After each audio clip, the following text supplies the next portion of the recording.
Hi, this is Anjula for Conscious Life News, and I am very honored to be here today with Sridhar Silberfein. Welcome. Thank you. Thank you for having me. Thank you so much. And for those of you that do not know, Sridhar is actually the founder of Bhakti Fest.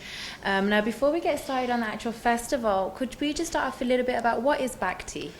Bhakti is devotion to the spiritual path.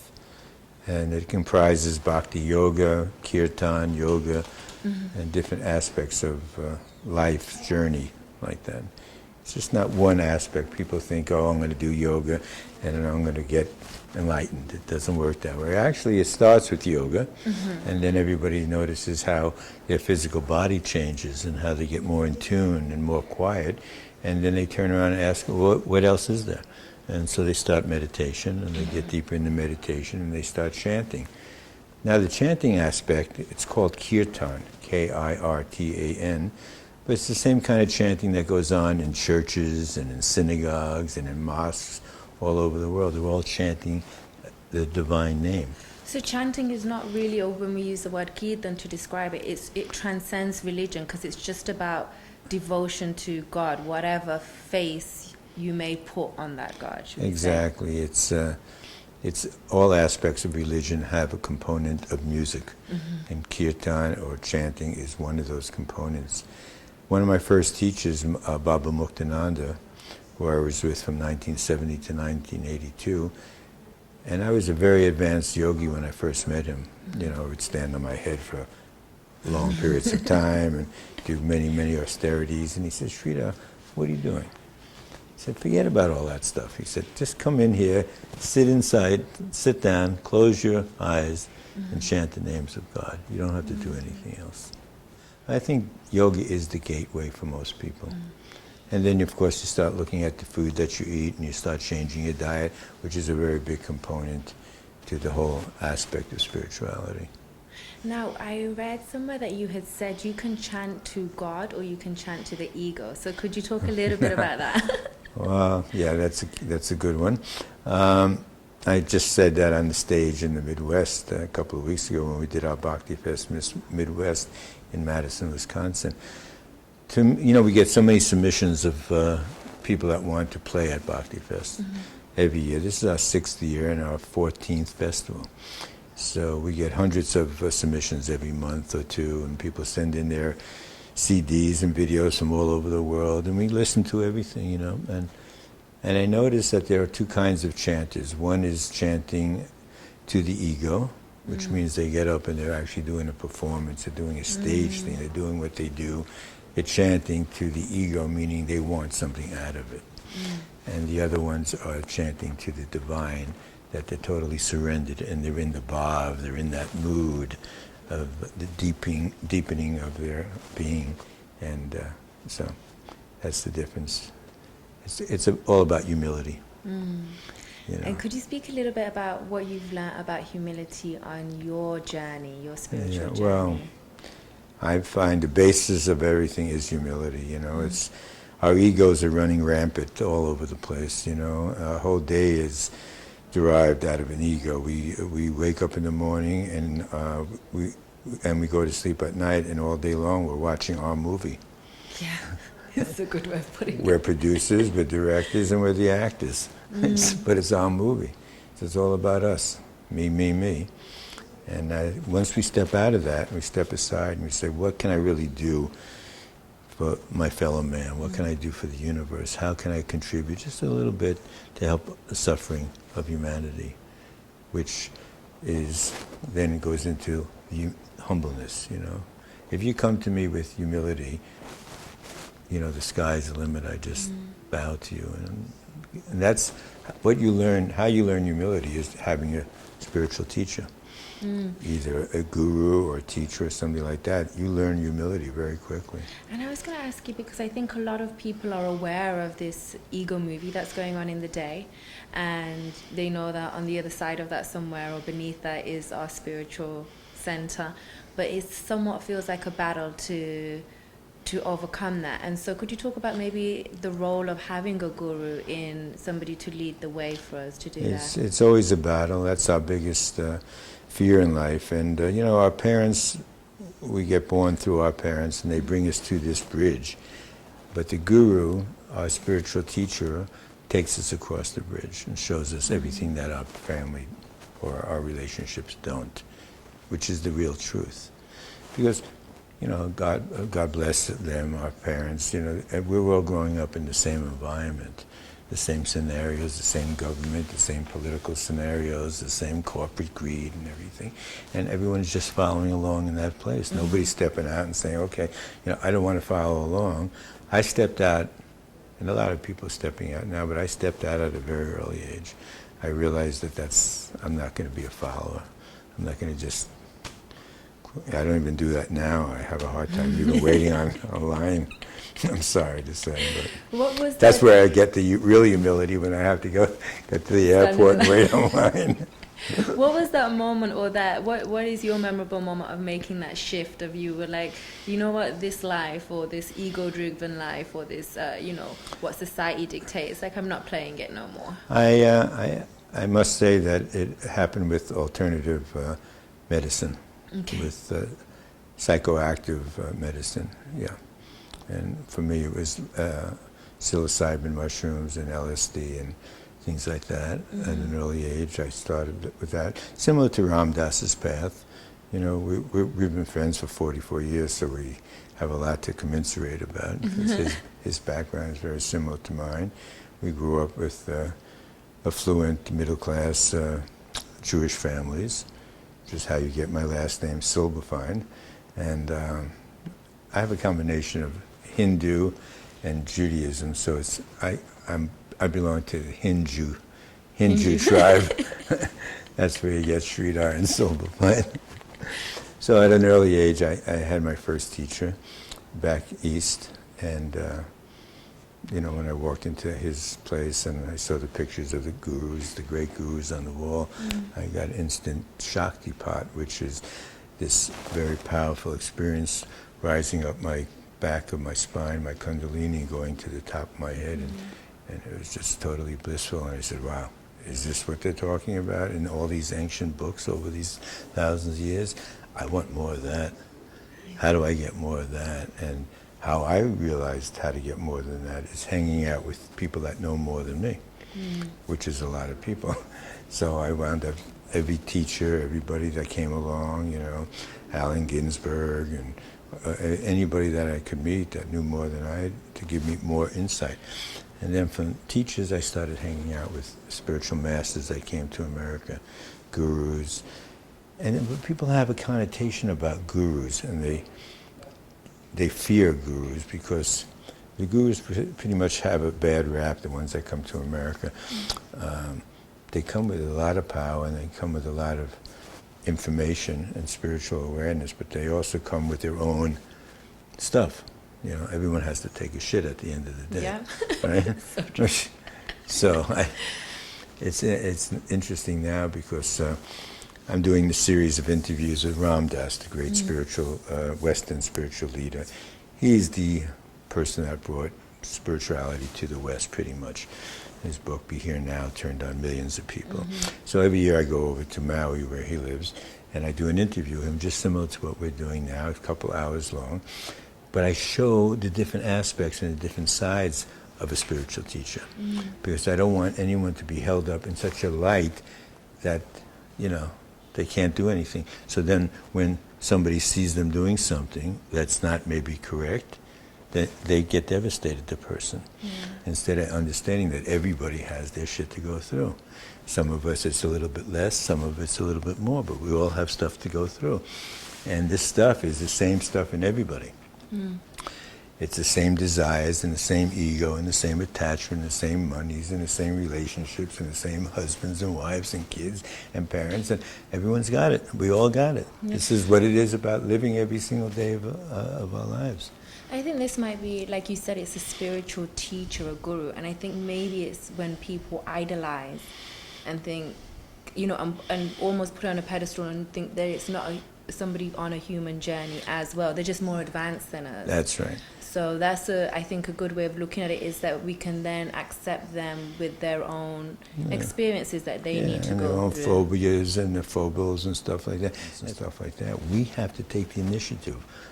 I read everything. I read every day. I read books all the time, any chance I get. You know, it's like you go into a place and you go into a room, like go to a party, you go to things. If people are not doing right livelihood, if they're not doing the right thing in life, which we talked about a little bit before, better stay alone. Yeah. It's really about the associations, because when you're associating with people, you're picking up that energy.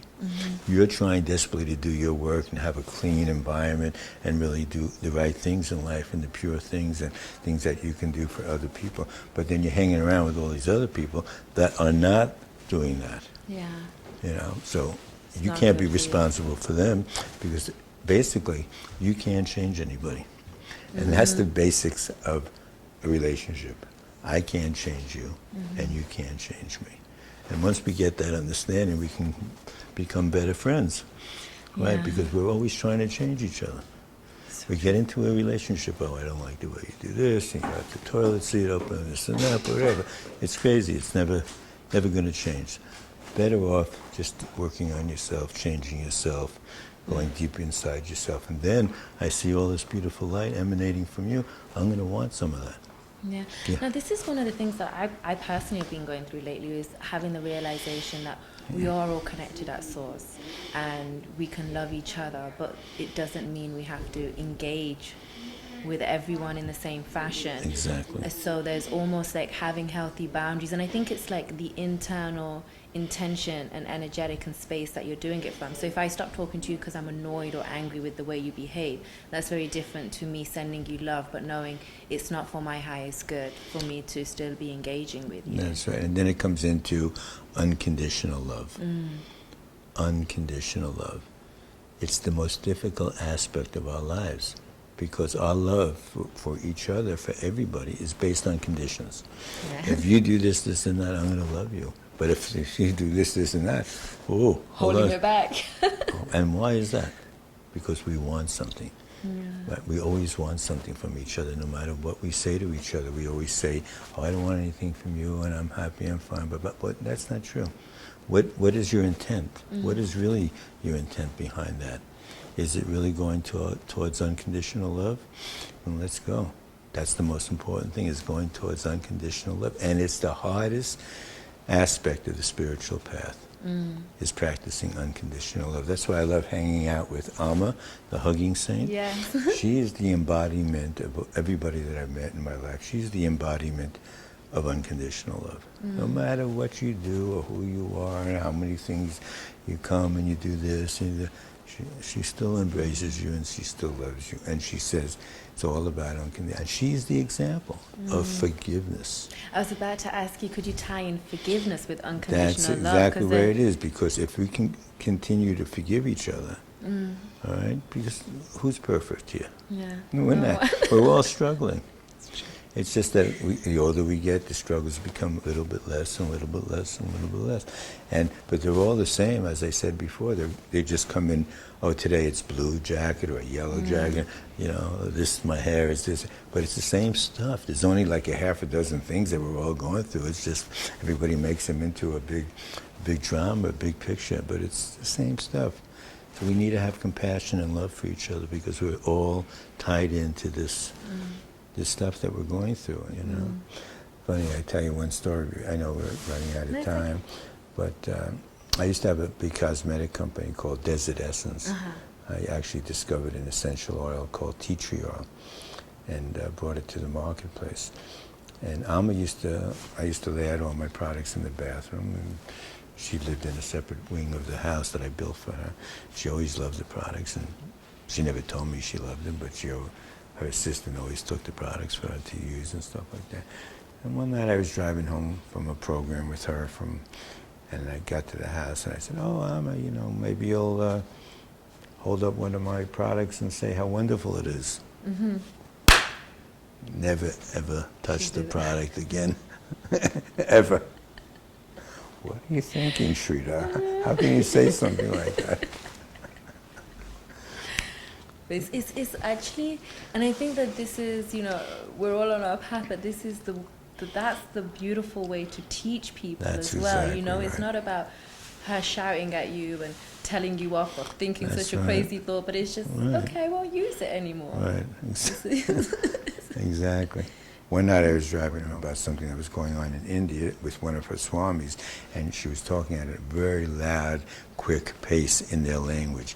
And I had a headache that night, and I'm saying to myself while I'm driving, oh, Amma, please, driving me crazy. I got such a bad headache. I'm saying this to myself. We get to the house, and she's ready to get out of the car, and she taps me on the shoulder, and I look, and she said, oh, I'm sorry I was talking so loud. She's telling me she's sorry.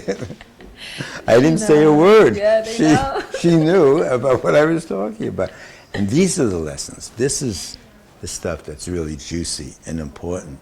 Yeah. And when you get that kind of stuff, you say, oh boy, I got it. It doesn't take you another 20 or 30 years, you get it really quick. That's the importance of a teacher, a spiritual teacher, or a guru.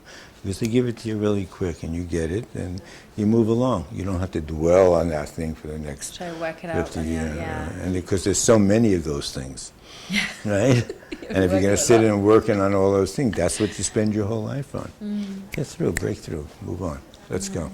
So just generally overall with people who are on the spiritual path or discovering it, so we've gone over a few things, but a piece of what advice would you give them? So maybe to find a guru or a teacher now, not to hold them in, they can never do anything wrong, they must be godlike all the time, but Yeah. to have somebody who's further along the path than them is a good starting point. Reading is very good. Yeah. Besides taking yoga classes and meditation classes, and every time any of these chanters are around, going out and chanting, and then also anytime any of these spiritual teachers are coming into town, you need to just go out and sit and listen to them. You don't have to give up anything. Yeah. The only thing you have to give up is your ego. That. Now, you did mention about your alternative medicine is what was your breakthrough path, and I do want to just go over that a little bit in the sense of I think it is for many people, and at the same time I don't think that it's the only way in, or I don't want people Absolutely. watching this to think, oh well, that's why he's like that, what I mean? Not at all. And I watched something with Ram Dass, and I think he was speaking with, and he said that Baba said to him, and he tried LSD, and he had no effect at all, Correct. because we can get to that space. You definitely can get that space. It takes a little bit longer and much more dedication, definitely, and it's okay too. But then again, the reason why most of this medicine, I call it medicine, has a stigma to it is because it's been abused and overused. So people take, let's say, MDMA and they go out to dance and they take ecstasy and they're outside and they're in the environment, and then people flip out and take acid and do that. That's not what this is about. This is about taking medicine in a safe setting. Secure and safe setting, meaning in a beautiful little environment, quiet, home, it's very secure and safe, and under the guidance of a shaman or a teacher or a guide. And then you're safe. So you can take the medicine and then you let it go, because you know that you're not going to go out far. But if you're outside and you're doing the normal things everybody does, it's not safe. And that's why it's been over-abused, and people have been flipped out, and it's got a very bad rap because of that. And I believe you've mentioned as well in some other stuff that I had read about balance and doing things in moderation. So it's not to say anything is right or wrong. We should have the discernment with our own spiritual path. Absolutely. Everything in moderation, every single thing. Sex, alcohol, smoking, every single thing in life, eating. Just follow that middle path, because either way, either too much or too little, is going to throw you off that balance. Celibacy will throw you off. Too much sex will throw you off. Too much drugs, not enough anything, too much food, not enough food. Everything's going to throw you off that balance. But if you just take it slow and steady with a moderate lifestyle, I think that's the best way. And how it came about was interesting. I was at Woodstock in 1969, and I was hanging out right before Woodstock happened, I was hanging out with Michael Lang and Artie Kornfeld, and they were the producers of Woodstock. We were in New York doing what everybody does, hanging out and smoking pot, whatever. And one night, during one of their meetings, they said, Sridhar, what do you think is missing from Woodstock? Well, they asked me, I was a young little kid, and I said, well, you have all these great acts, musical acts, or to-be great musical acts, right? Because there's a lot of people nobody heard of that became big stars. I said, but it's missing the spiritual component. Because I was already practicing yoga, and I was actually teaching yoga in 500 West End Avenue with my teacher, Swami Satchidananda from Integral Yoga Institute. And I said, it's missing the spiritual aspect. They said, what do you mean? I said, we should bring one of the Swamis, have him open up the show and do the invocation. He said, okay, you produce that. I didn't know what I was getting into, but I went back to the city and I spoke to Swami Satchidananda. He said, okay, I come. And so we flew him up in a helicopter, and you actually see this in the movie, this exact scene. I'm going to play out for you now. And we get out there, and he's there. You see me right in the movie there, and I'm walking him on the stage, right? There's 500,000 people there. And it's interesting, the story goes that there was the first act that was supposed to open up Woodstock got on the stage and freaked out because they saw these crowds and got so panicky, they ran out off the stage into the bushes. Nobody could find them and nobody knew who it was. And that was the end of them. So they had to quickly get somebody else. And who was standing there was Richie Havens. And so he was on the stage strumming up his guitar, tuning it up in the back. And Richie sweats a lot, normally, right? So we come prancing up on the stage, me and Swami and a few other of the guys and women. And I realized, I get up on the stage and I realized nobody is there to introduce the Swami. So me, I'm kind of direct. I don't really worry about my feelings getting hurt or anything like that, which is how I always led my life. I go up to Richie Havens. He's there ready to go on. I said, oh, Richie, would you do me a favor? He says, what do you want, kid? I said, could you introduce Swami? He says, get the F out of here. So he goes on, and then the announcer announces Swami. Swami gets up there, does this beautiful invocation. You see it in the movie, and then comes off. And we're standing on the stage looking at this 500,000 people. And he says, oh, this is so fantastic having this. It's like being in India right now. And I said, Swami, someday we're going to have these people chanting the names of God. And 40 years later, in 2009, we started the Bhakti Fest. Now, what can people expect, newcomers, that would attend Bhakti Fest? Like, what's going on? This is a very unique festival. We do 2 Bhakti Fests a year, and we do one called Shakti Fest, which is dedicated to the Divine Feminine, and that's in the springtime. In the beginning, I decided that we didn't want to have any alcohol, and we wanted all vegetarian, and we wanted a safe environment that parents can bring their kids, families can come with their kids, and because there's no festival like that. You go to all these festivals, there's always alcohol, there's always some sort of smoking, there's always a lot of meat eating. And all this is not, I can do this every day of my life. Yeah. If I want to go out and screw around with people, I can go out to the clubs. If I want to go get drunk, I just go down to the corner. I want to pick up people, I do that. That's what we do every day. Yeah. How about going to a safe environment where you don't have to worry about locking your car or somebody doing downward dog and somebody looking up your dress or something like that. Even though we don't use dresses. But I want a safe environment that the parents can say, okay, why don't you go we have a beautiful kids land, kids Bhakti land, and parents just drop their kids off for 3 or 4 hours, and they take yoga classes, and they chant, and they do arts and crafts, and it's sweet. Wow. It's going to pretty much go 24 hours for 4 days. Wow. On 2 stages. And there's 3 yoga halls that start at 7 in the morning, go to 7 at night. Simultaneously, 3 yoga halls.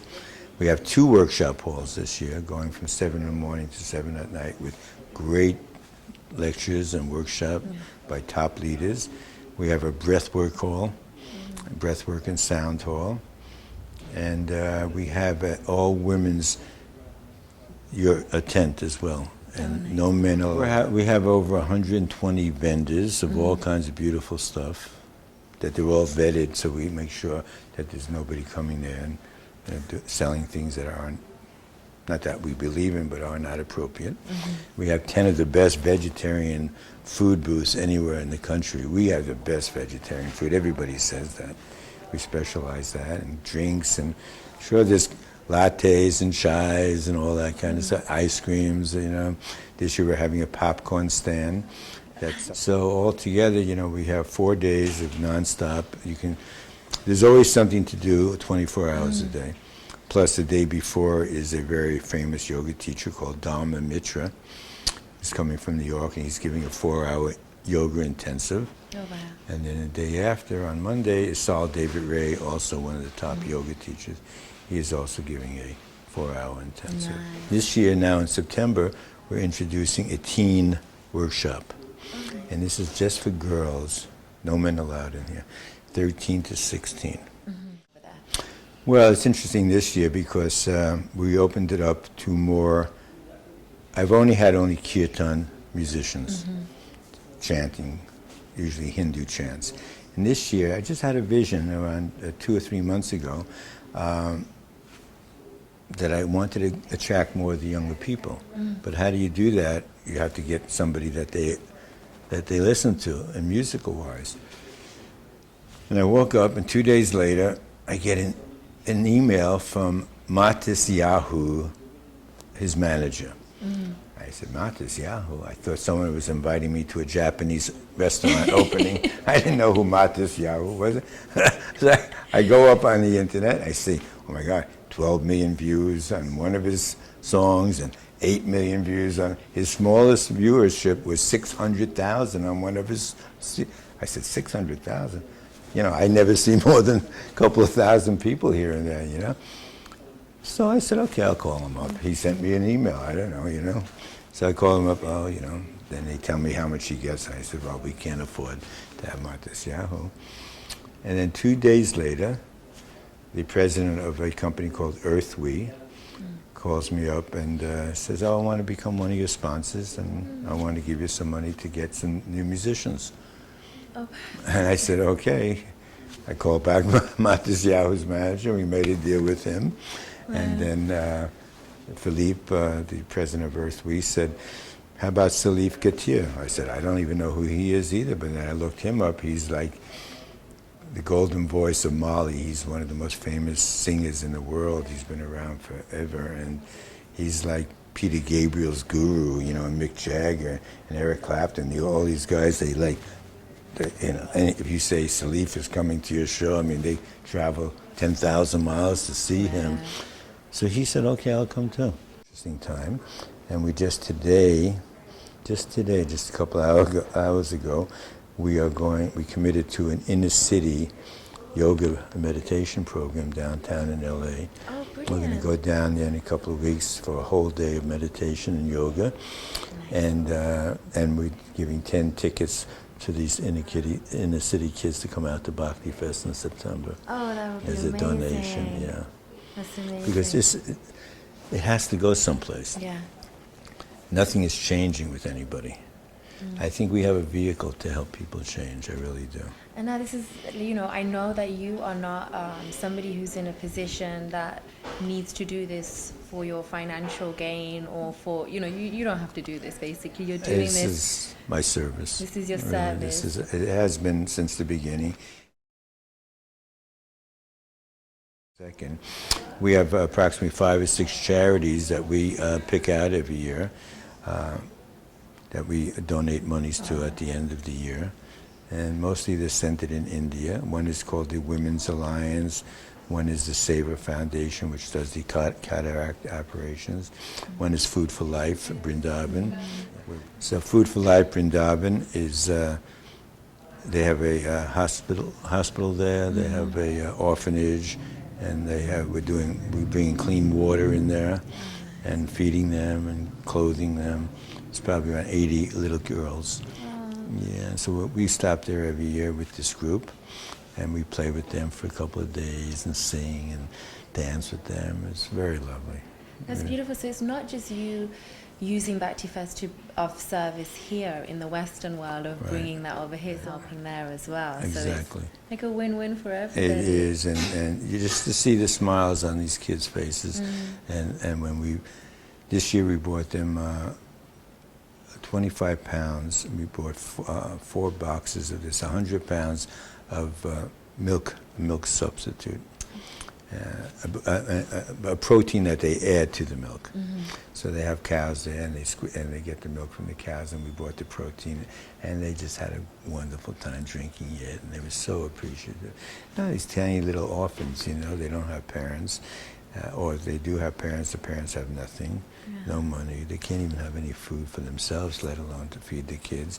And the little girls in the tribes of outskirts of the cities, they're not treated very nicely because, in fact, they're very unwanted. The parents don't want the girls, so they normally, sad to say that they get rid of the girls. And this has been going on for thousands of years. If it's a boy, they raise great stuff about it, but the girls. And this is another thing that when I realized this 30 years back, and it's still going on now. So this orphanage, that Food for Life, they take in only girls now because they want to save these girls. And they want to give these girls educations so that they can enhance themselves and go out and do great things in the world. And I meet some of the girls that are teenagers now that are going into college and stuff like that, and they started like that. So this is where our help with funding and stuff like that really helps in the long run. And again, it's like when I was talking about the collective conscious and the global shifts that are happening, it's, so in a way we're chanting and we're meditating and we're doing prayers and so on, which raises the vibration and heals as well. But then also you're doing very much hands-on work too. And service work. We call it Seva, S-E-V-A, which is the Hindu name for service. And that's a very important component, is doing something for others without looking for something in return. That's the key to anybody's spiritual growth, because it's always me, me, me, and mine, mine, mine, and what am I getting out of this for me? Instead is, what am I giving of myself in this aspect? Now, I've also spent time in India because my mom is from India, so I like the energetic there is very much more like, let me give. And I'm just curious as to your perspective on, in this culture and in these, fast-paced Western cities and so on, how do we, everything we're talking about, how do we integrate that? So for the average person that may be watching this, that goes to a job and comes back, is curious about their spiritual path and is more starting out, and it seems, how on earth would I integrate that in my everyday life where I'm going to this desk job and then going home? Could you speak a little bit about the integration? Because most of us live in the box. We go to sleep in the box, we wake up in the morning, we go into the kitchen, open up the box, we have our box of cereal, we get into the shower, into the box, we get downstairs, we get into the car, into the box, we go to the office, into the box. And that's our day, 24 hours a day. We're in a box. And we have to be able to step out there and say, oh, maybe I'll go over to the hospital. Maybe I'll bring some flowers to an old age home. Maybe I'll stop by, randomly and just bring some flowers or some cookies and sit with some of these women and men. And nobody visits them. In our culture, parents raise their kids, and the parents get older, and the kids turn around and say, what parents? So true. Who are they? Here, stick them over there, I'm too busy. Yeah. But in other cultures, like in India and other countries, even European countries, they always take care of their kids. The kids take care of their parents, the parents take care of the kids take care of their parents when they get older. You wouldn't think of it any other way. Why here and other Western countries is it like that? Because we're so selfish, and we become so selfish even towards our own loved ones. It's very true. And I feel like there's this big chip on the shoulder of it being like such an obligation. And I really think the older people are, the more, like, I'm just like, whoa, you have so much wisdom. Like, impart that wisdom. It's like that they're like, our elders have so much that we can learn from. So it's not, an obligation or, oh my God, now they're a big burden, so let's get rid of them. It's actually beautiful to have them around. I'll tell you an interesting story about taking care of the elders, which I'm very much about. Around a little over 10 years ago, I went to visit Ram Dass, who I told you were very good friends for 40 years. He was living in a community up in Northern California, I think in Walnut Creek. And I just casually went up to see him, and he was in his wheelchair, of course, since his stroke, and they were putting a pipe full of marijuana in his mouth at 7 o'clock, and they would take it out, making sure he was stoned the whole day and night, taking his credit card and using it and taking his money. And I said to him, Baba, what kind of life is this? He said, mind your own business. And he says, don't bother me. And I said, something's not right here. So I left, and then I said, okay, I need to get him out of there. And how can I get him out of there? I said, okay, I'm going to produce a retreat on Maui. So I called him up and said, oh, Baba, I'm doing this retreat on Maui, and I'd like you to come as the featured speaker. He said, okay, I'll come. Gets over there, and he's that near death. We did the retreat. I put him into a hospital afterwards. I said, Baba, you're not going back. You're not going to see these people. I just physically had to get rid of all those people. Everybody that was associated with him. I got him the best doctors, the best nurses, best caretakers. I got people to donate the house to him, and I actually gave him my nonprofit foundation to help raise money for the first 5 years. But that's just always keeping focus of taking care of our elders, because most of the time everyone's going to say, no, I don't need anything. No, I'm not hungry. No, I don't want anything. They don't mean it, yeah. They. Just think of every time someone says that, they're saying the other answer, that they really need help. I really want help, but I don't know how to ask for it. I'm too ashamed, I'm too scared, I'm living in fear. I don't know how to say to you, hey, I need help. Because the ego won't let you say that. But you have to be able to scan that person or those people and see through that and say, I want to help you. But you have to approach it the right way. If you intend to show somebody you want to help, everyone's going to say no. But you just make it happen. Like, I took it upon myself to get Ram Dass out of there. Nobody who knew him over the last 50 years did it. I just stepped up and did it because I knew that there was a need for it. He's written 3 books since he's been over there. Nice. He has this big, huge retreat every year for over 200 people in December. So, once you see there's a need, you don't wait for anybody else to do anything. You get up there.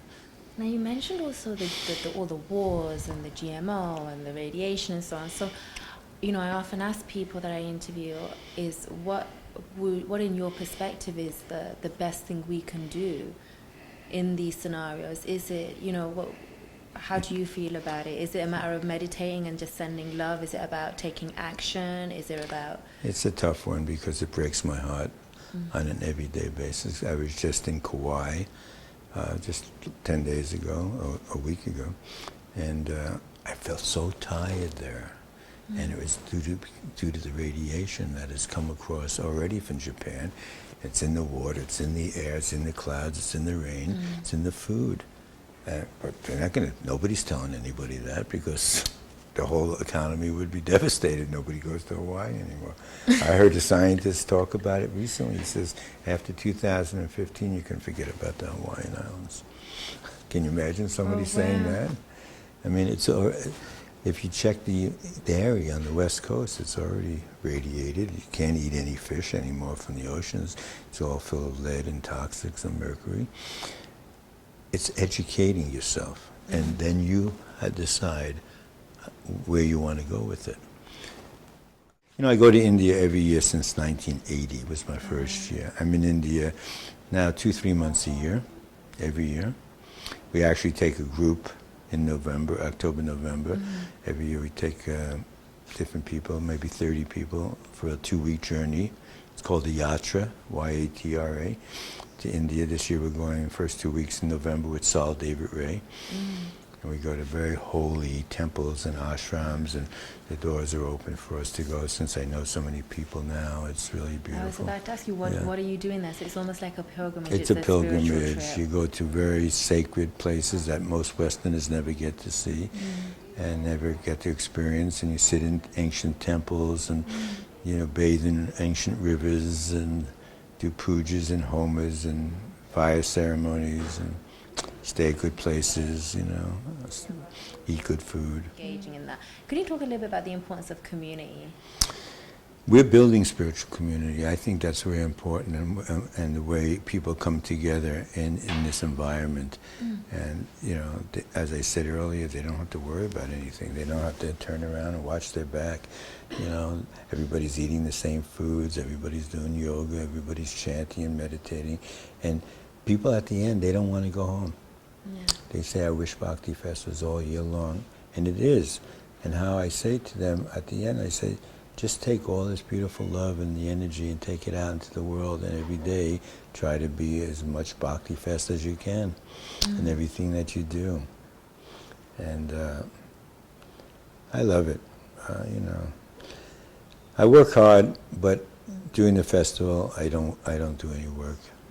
Fortunately, I have wonderful staff and wonderful people to help us. And my 2 kids are pretty much running everything. My 2 older kids. My daughter is the event producer. My son produces all the audio and video. And I'm bringing up my younger one now. She's 15. This year she's going to run the popcorn stand. Oh, how cute. So when you come, you'll get some popcorn from her. It's a $1 donation. You know where it's going. That's beautiful. Is there anything else that you would like to share? And I will definitely be posting links and so on, because I think if anybody can make it to Bhakti They should Fest, come. it's really worthwhile. September 4th, 5th, 6th, and 7th. There's camping, there's hotels, there's still some rooms left on site. We have around 300 beds that we provide with sheets and towels and linens and showers. There's toilets, it's a beautiful environment. This retreat center is 450 acres. It was designed by Frank Lloyd Wright. We have a big pool. There's plenty of things to do there. Plenty of things, and we keep you very busy. And come and hang out. You'll have a wonderful time. Okay, thank you so Thank much. you so much. Thank you It's a so lot of much for fun. sitting and having this conversation. Anytime. With me. Let's do it again. I would love to. I Okay. truly appreciate it. And that's all from me, and that's Anjula for Conscious Life News.